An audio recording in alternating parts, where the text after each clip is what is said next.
ఇందాక దొండకాయలు తెంపాను కదండి, చూడండి. వాటితోటి ఇప్పుడు దొండకాయ పచ్చడి చేస్తున్నాను. రోటి పచ్చడి, దొండకాయ రోటి పచ్చడి చూడండి. ఇలాగే రోట్లో నూరుకుంటే చాలా టేస్ట్ ఉంటుందండి. అందుకే నేను రోట్లోనే నూరుకుంటాను. ఎక్కువ శాతం నేను ఏ పచ్చళ్ళు మిక్సీలలో వేయను,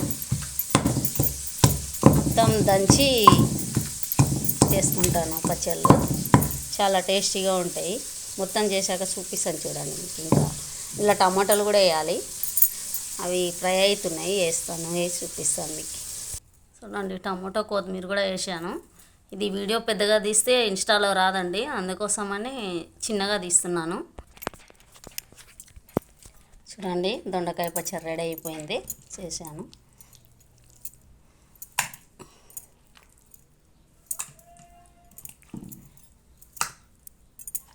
ఈ 4 days ఉంటుంది కదండి. మా ఇంట్లో బాగా పచ్చళ్ళు ఎక్కువ ఇష్టం అండి మాకు. వారానికి 3-4 సార్లు అయినా చేస్తూనే ఉంటాను నేను పచ్చడి.